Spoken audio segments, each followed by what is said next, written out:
Иницијатори за промени бараат вонредно изборно собрание на Општинскиот фудбалски сојуз Штип. Како што велат, имаат обезбедено мнозинство за тоа.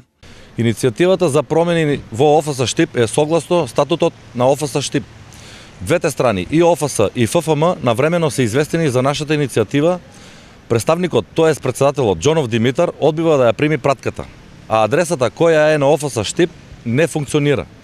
Благодарност до мнозинството делегати кои ни ја дадоа поддршката и голема благодарност до клубовите од ОФС Штип кои во огромен број ја поддржаа иницијативата за промени на ОФС Штип.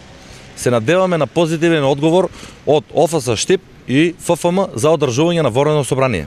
Од управата на Општинскиот фудбалски сојуз Штип веднаш одговорија: услови за вонредно собрание нема, со оглед на тоа дека веќе е започната постапката за редовното годишно собрание.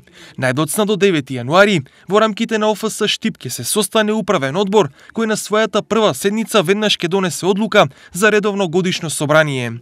Редовното собрание ќе биде организирано во следните неколку недели до 31 јануари 2019 година, велат од управата на ОФС Штип. На истокот, последен годишно собрание одржа Општинскиот фудбалски сојуз Кочани, каде во октомври за нов председател беше избран Љупчо Ѓоргиевски.